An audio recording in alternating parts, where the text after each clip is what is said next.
You just realized your business needed to hire someone yesterday. How can you find amazing candidates fast? Easy. Just use Indeed. Stop struggling to get your job post seen on other job sites.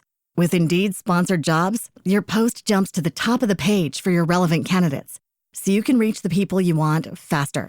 According to Indeed data, sponsored jobs posted directly on Indeed have 45% more applications than non-sponsored jobs. Don't wait any longer. Speed up your hiring right now with Indeed.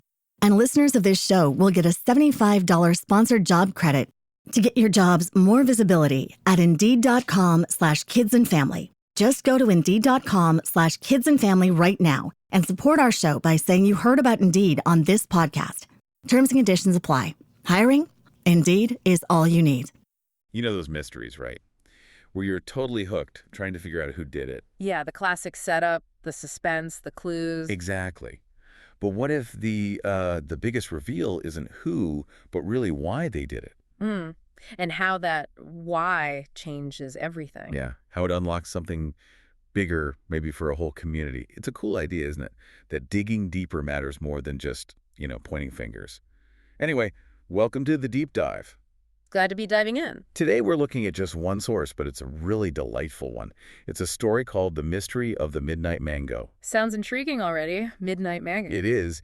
And our mission really is to unpack this story. It seems simple on the surface, but we want to see how a missing piece of fruit can actually teach us some pretty deep stuff. Stuff about what, exactly? About empathy, about how quick we are to judge, and maybe about the sweet power of community action. Okay, let's get into it. Let's do it. Where does it start? Okay, picture this. Yeah. You're stepping into this really quiet, kind of tropical town, Moonfruit Bay. Moonfruit Bay. Caught it. The air smells amazing, tropical flowers, all that. And right in the middle of town, almost like the main character, is this famous mango tree. Famous how? Just big. Or? It's known for these incredible golden mangoes. They almost glow, apparently. And here's the thing. Every year, the absolute best one, the sweetest one, ripens right at the very top. Ah, the prize. So everyone knows about this mango? Oh, yeah. It's a big deal. A prized possession. You can already feel the setup, right? Totally. Something idyllic is about to be disrupted. Classic story move. And bang, it happens. One morning, everyone wakes up, and the mango's gone. Gone. Like, just vanished. Yep. Not on the ground, not half-eaten by birds, just missing. Poof. Okay, so instant mystery, a whodunit. Exactly. And the town, naturally, calls in their best person for the job. Enter the detective. Enter Detective Nia. She's known as the town's night owl. Super sharp eyes, great instincts. You get the picture. A night owl detective called in for a midnight mango mystery. Makes sense. So Nia gets there, takes a look around, and immediately figures out her plan. She finds a good spot up in a nearby palm tree. Ah, surveillance. Setting up a watch. Yeah, feathered surveillance, the story calls it. She settles in to wait. Patience is key for a detective.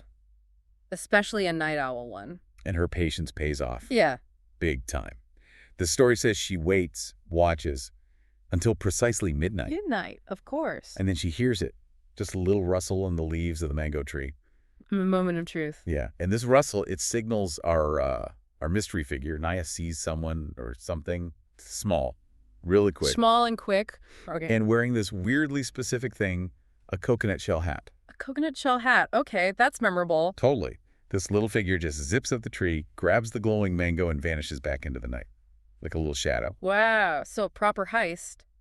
But tiny. Exactly. A tiny, coconut-hatted heist. So Nia goes after them. Footprints? Well, that's the cool part. No footprints. Yeah. Nia uses her other senses. She follows the scent of the mango. Oh, nice. An aromatic trail. Yeah.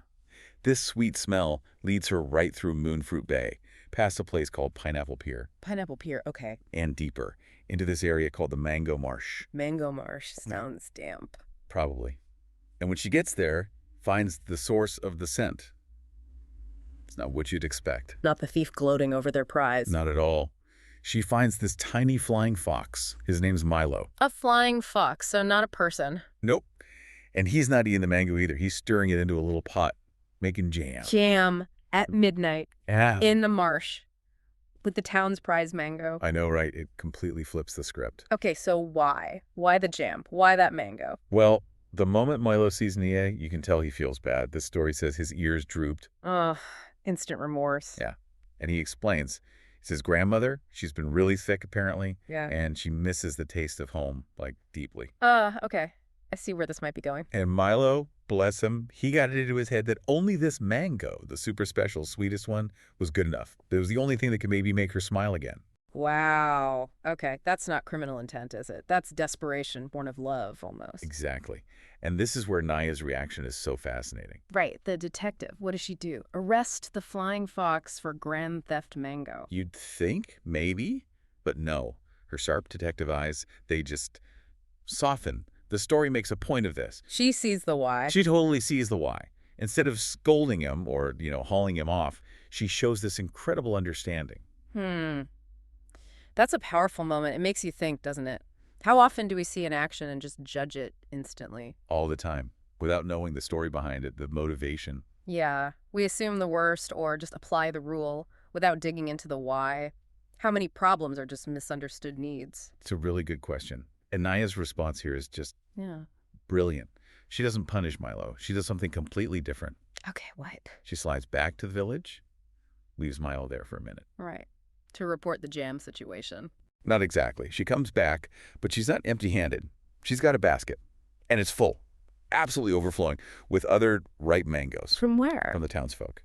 She must have told them the story, and they all just pitched in, gave their own mangoes. Oh, okay. That's community right there. Isn't it? It's not just Nia's empathy, it's the whole village responding. So what happens then? Does Milo get to finish his jam? Even better. The story paints this amazing picture. Everyone gathers right there in the mango marsh by Grandma Fox's hammock. The sick grandmother. Yeah. And they have this impromptu midnight mango feast.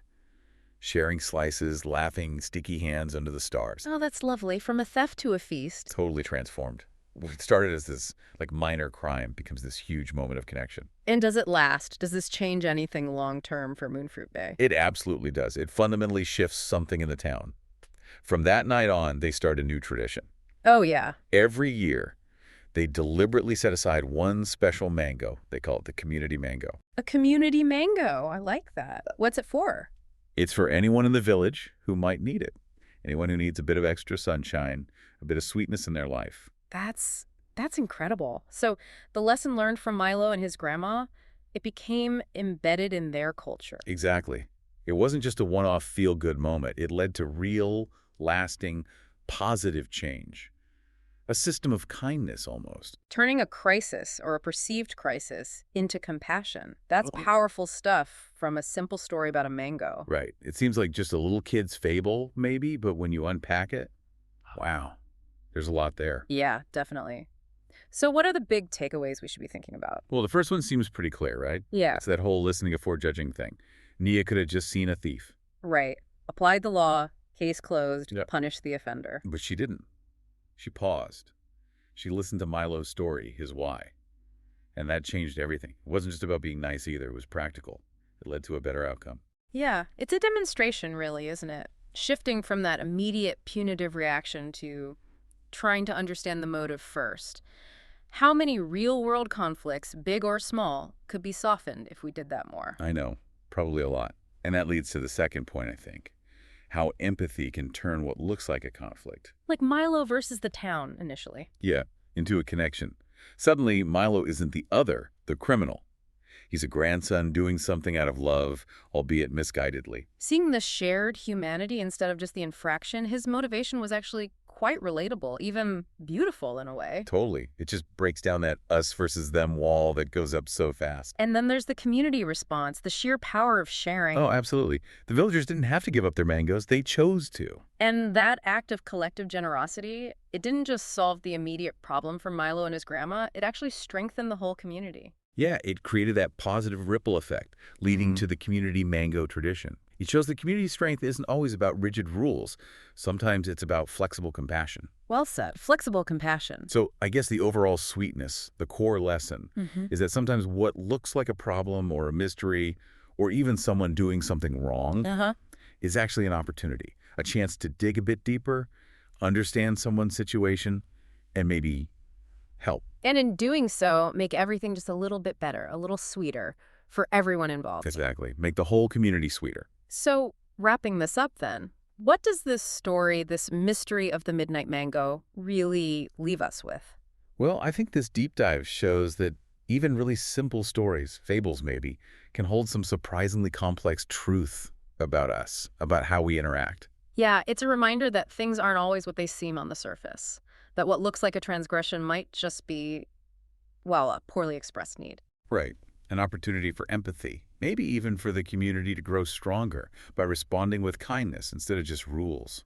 So the final thought for you, listening. Yeah, maybe think about this. What if the next time you run into a mystery in your own life, a situation that puzzles you, maybe a challenging person, or something that just feels off? Hmm. Instead of just trying to solve it like a puzzle or judging it straight away. What if you approached it like Mia did, as a potential chance to understand, to maybe find the why behind the action? A chance to connect, perhaps even to help in some small way. Yeah, and maybe, just maybe, make your own little corner of the world, or even just one person's day, a tiny bit sweeter. Something to chew on, like a good mango.